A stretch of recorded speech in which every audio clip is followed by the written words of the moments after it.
Okay, so you want to own a data center. You find some land, you build a massive warehouse, you fill it with servers. Then companies pay you to use the space. Money comes in, simple, right? Except it is not simple, not even close. Because the moment you look past the servers and the concrete, you discover something very different.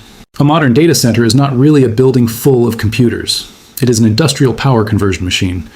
Electricity comes in from the grid. That electricity is converted into computing power. That computing power produces enormous amounts of heat. Cooling systems remove that heat. Backup systems make sure the whole thing keeps running when the grid fails. And the entire process continues 24 hours a day, 365 days a year. The servers are important, but they are not the real business. The real business is delivering reliable electricity at massive scale. And that distinction changes everything. Because before you buy land, before you hire an architect, before you order a single server, there is one question you need to answer. Can you get enough power? Because if the answer is no, everything else is irrelevant. And that is where the data center business becomes much harder than it looks. The most valuable asset is not the building. A data center cannot simply plug into the wall. It connects to the electrical grid through a substation. The substation takes high voltage electricity from the grid and converts it into power the facility can actually use. And in major data center markets, getting that connection can take years. Northern Virginia is the largest data center market on Earth, but its electrical infrastructure is under enormous pressure from decades of development. New developers can face utility connection timelines of 5 to 7 years. Think about what that means. You can have the land, you can have the financing, you can have the customer, you can have the building plans, and still not have the one thing that makes the entire project possible. Electricity. That is why one of the most valuable assets in the data center business can be something that looks almost worthless. A piece of paper, a utility interconnection agreement, a document confirming that a utility company has agreed to provide you with a certain amount of power and, critically, has given you a date when that power will become available. In some markets, that agreement can be worth more than the land itself. And that has created a strategy called land banking. Developers buy parcels in locations where power and infrastructure can be secured. They lock in grid connections early, then they wait. A parcel might cost $10 or $15 million, but if that parcel comes with an approved utility connection and a place in the power queue, its value to another developer can be several times higher. Because the other developer is not just buying land, they are buying time. And in the data center industry, time is money.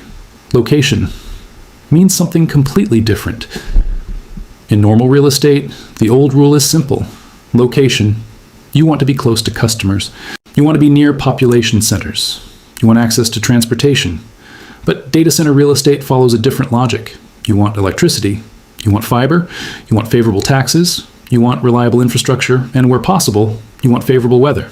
That means the cheapest land in the country can actually be the worst land for a data center. Imagine finding a huge piece of rural land for almost nothing. It looks like a bargain, but then you discover there is no serious fiber infrastructure. There is no nearby substation. There is no suitable road network, and there is no utility infrastructure capable of serving your facility. Now you have to build it yourself. Your cheap land suddenly requires tens of millions of dollars in additional infrastructure before the first customer can even connect. This is why some of the most attractive data center markets became attractive in the first place. Not because land was cheap, because power was available, because infrastructure already existed, and because governments created tax incentives that made the economics even better. In Virginia, for example, tax treatment for data center equipment can materially reduce the cost of massive server purchases, and electricity prices can create an even bigger difference. If one region provides power at 4 or 5 cents per kilowatt hour, while another is paying 12 or 15 cents, that difference becomes enormous once a facility starts consuming tens of megawatts. For a 50 megawatt facility, a small difference in electricity pricing can translate into tens of millions of dollars over the course of a year. So once again, the lesson is the same. The building is not the most important thing. Power is you are. Not building a warehouse. Now let us talk about construction. This is where another misconception disappears. A data center is not a warehouse. In a conventional warehouse, the building shell may represent most of the construction cost. In a data center, it is only one piece of a much larger system. A modern facility spends enormous amounts of money on electrical systems, cooling, backup power, and networking. The building is basically the container. The infrastructure inside is what makes the business possible. A mid-sized data center delivering around 10 megawatts of customer-facing power might cost somewhere around $80 million to $120 million to build. A 50 megawatt facility can move into the $400 million to $600 million range, And once you enter the world of AI infrastructure, the numbers become even larger. AI-optimized facilities can reach roughly $14 million or more per megawatt of capacity. At 100 megawatts, you are talking about a project that can exceed $1.5 billion before the customer even moves in. So where does all that money go? The electrical systems take the largest share. Substations, transformers, switchgear, power distribution, uninterruptible power supplies, backup generators. Every one of those systems exists for the same reason. Reliability, because if a customer's systems go offline, even for a very short period, the consequences can be enormous. That is why data centers use layers of redundancy. Power comes in, backup. Power is ready. Batteries bridge the transition. Generators take over during longer outages, and every critical system has another system waiting behind it. The irony is that the customer may never see any of it. They are paying for the fact that nothing goes wrong. Then there is the heat. Every server consumes electricity. And essentially, all of that electricity eventually becomes heat. So once you have brought massive amounts of power into the building, you immediately create another problem. You have to get the heat out. Traditional data centers use large air conditioning systems and chilled air. More modern facilities use chilled water systems and heat exchangers. And the newest AI-focused facilities are increasingly using liquid cooling. Why? Because modern AI, hardware is pushing power density into territory traditional air cooling cannot efficiently handle. A conventional server rack might consume somewhere around 5 to 10 kilowatts. High-density AI racks can demand 40, 50, 80, or even more than 100 kilowatts. At those densities, the cooling system becomes a completely different engineering problem. Pipes have to reach the hardware. Coolant has to move through the building. Heat has to be transferred continuously, and the structure itself has to support much heavier equipment. This is why AI data centers can cost dramatically more per megawatt than conventional facilities. The infrastructure has become more expensive, but the revenue opportunity has changed too, and that is where the business gets interesting. How data centers actually make money. There are several business models. The first is retail colocation. A smaller company does not want to operate its own server room, so it rents space inside your facility. You provide the power, you provide the cooling, you provide the physical security, you provide the network connections. The customer pays for the infrastructure around its servers. The second model is wholesale colocation, often associated with hyperscale customers. Instead of hundreds of small companies, you sign one enormous customer, Amazon Web Services, Microsoft, Google, Meta. That company may lease a huge section of the facility for 10 or 15 years. The price per kilowatt can be lower than retail colocation, but the predictability is dramatically higher, and that predictability has another value that many people miss. A long-term contract can become a financing instrument. A bank looks at a building with 10 or 15 years of contracted revenue from a creditworthy customer very differently from a building that is still waiting for tenants. Stable contracted revenue can make financing easier, and even a small reduction in borrowing costs can become extremely valuable when the project itself costs hundreds of millions or even billions of dollars. So the contract is not just a lease. It can help finance the next building, and that creates a powerful cycle. Secure the customer, secure the financing, build the facility, generate stable cash flow, then use that stability to finance the next facility. That is how the largest operators scale. But there's a hidden risk. There's a problem with having one giant customer. Customer concentration. Imagine you build a 50 megawatt facility and one hyperscale company leases the entire building. Your occupancy is 100%. Revenue is predictable. The financial statements look excellent. But your entire business depends on one customer. If that tenant leaves after 10 or 15 years, you are left with a specialized facility designed around its requirements. The power density may be different, the cooling system may be different, and the network architecture may be different. And repurposing the facility could be expensive. The opposite strategy is to have many smaller customers. That reduces concentration risk. But now you have more sales staff, more contracts, more billing, more customer turnover, more churn, more operating complexity. So the most successful operators often end up somewhere in the middle. Large anchor tenants provide stability, smaller customers provide diversification and potentially stronger margins. It is the hybrid model. And then there is the expense that dominates all of it. The electricity bill. The electricity bill is the business. In many data centers, electricity represents roughly 60% to 80% of ongoing operating expenses. That means the way a building uses power matters almost as much as the price it pays for power. The industry measures this using a metric called Power Usage Effectiveness, PUE. The calculation is simple. Total facility power divided by the power actually used by customer equipment. A perfect facility would have a PUE of 1.0. Every watt entering the building would go directly to computing. That does not exist in the real world. Modern, highly efficient facilities can approach roughly 1.15, toward older facilities can be closer to 2.0 or higher, and that difference has a real financial consequence. Imagine a facility consuming 50 megawatts of total power. The difference between an inefficient building and a highly efficient one can translate into millions of dollars a year. That is why cooling systems, power conversion equipment, and operational efficiency are not technical details. They directly affect profitability. Reduce your PUE, reduce your electricity consumption, reduce your operating costs, and the savings go straight toward the bottom line. In this business, efficiency is money. Then AI changed. Everything. Now we get to the part that has transformed the industry: artificial intelligence. The demand for computing capacity created by AI is enormous, but AI does not simply create more demand for traditional data centers. It changes what the infrastructure itself has to look like. Traditional server cabinets may consume 5 to 10 kilowatts. AI systems can require dramatically more. NVIDIA H100-based infrastructure can push cabinet power into the 40 to 50 kilowatt range, while newer high-density systems can move beyond 100 kilowatts per cabinet.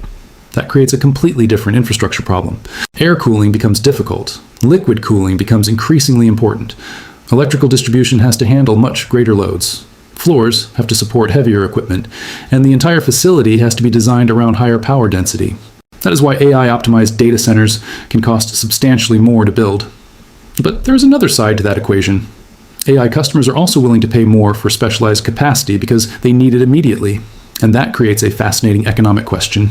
Does the extra revenue justify the extra construction cost? Nobody can answer that with certainty. Because AI hardware is evolving incredibly quickly, a facility optimized for one generation of GPUs may look very different from what the next generation requires. A system costing hundreds of millions of dollars today could become technologically outdated in only a few years. So every AI data center project contains a bet. You are betting that the revenue generated during the useful life of the infrastructure will exceed the extra capital you spent building it. And right now, some of the largest operators in the world are making that bet. Let us run the numbers. Take a hypothetical 20 megawatt data center. Suppose construction costs about $200 million. Suppose 70% is financed with debt. That gives you $140 million of debt at 7%. That means approximately $9.8 million in annual interest expense. The remaining $60 million comes from equity. Now, assume the entire 20 megawatts is leased to wholesale customers at an average of $100 per kilowatt per month. 20 megawatts is 20,000 kilowatts. Multiply that by $100 per kilowatt per month. That produces approximately $2 million per month, or roughly $24 million per year in power-related revenue. Add connectivity fees, cross-connects, managed services, other infrastructure services. A well-run facility could potentially reach roughly $28 million to $32 million in annual revenue at full occupancy. Now the expenses begin. Electricity, maintenance, staff, insurance, property costs, and all the other operating expenses required to keep a mission-critical facility running continuously. At a PUE of 1.3 and an electricity rate of 7 cents per kilowatt hour, the electricity bill alone can be enormous. You might spend roughly $16 million a year on electricity. Add several million more for staff, maintenance, insurance, and property expenses. Now, your operating income is somewhere around $11 million to $12 million before debt service. Then comes the $9, $8 million interest bill. Suddenly, a $200 million project generating roughly $30 million in revenue does not look like an incredible gold mine. It can be a very thin business, and that is before anything goes wrong, which leads to the most important variable of all. Occupancy. Utilization is everything. A data center with full occupancy can look spectacular. A data center at 70% occupancy can look completely different. At 50%, the financial model can become dangerous. The reason is simple. The debt does not care whether your building is full. The generators do not care. The cooling systems do not care. The maintenance contracts do not care. Your interest expense does not care. Most of the major costs remain, but your revenue falls. That means the single most valuable thing in the business is not a server. It is not a building. It is a fully occupied facility operating under a long-term contract with a creditworthy tenant. Everything else exists to support that. Reliability. Has a price? There's also a formal reliability framework in the industry. The Uptime Institute's tier system ranges from Tier 1 to Tier 4. The higher the tier, The more redundancy the facility has, a lower tier facility may have limited backup. A Tier 4 facility is designed around extensive redundancy across power and cooling systems, multiple utility feeds, independent power paths, redundant cooling. Systems designed so that a single failure does not bring the facility down. That reliability costs money, and that creates another business decision. How much reliability should you build? Building the most redundant facility possible sounds safe. But if customers are unwilling to pay enough of a premium for that reliability, you have just spent millions or hundreds of millions of dollars buying capacity that does not produce enough additional revenue. In other words, even reliability has an economic limit. What happens when the model breaks? This is where the data center business becomes dangerous. During the mid-2010s, some developers moved into secondary markets where land was cheaper and electricity was available. The assumption was straightforward. If primary markets are running out of capacity, demand will eventually move outward. But sometimes it did not. Some buildings struggled to attract enough customers. Occupancy stayed around 40% or 50%. Then interest rates increased. Debt became more expensive. Revenue stayed flat.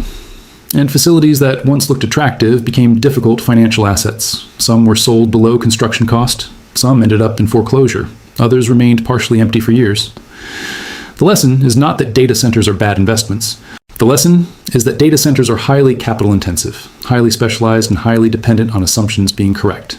If tenants arrive slower than expected, the model gets worse. If electricity prices rise, it gets worse. If interest rates rise, it gets worse. If construction costs rise, it gets worse. If a competitor delivers capacity at the same time, it gets worse. And if all of those things happen together, the economics can deteriorate very quickly. And then the bottleneck moved. The current AI-driven demand cycle has created something different. The industry is not simply asking who needs more data center space. The demand is already there.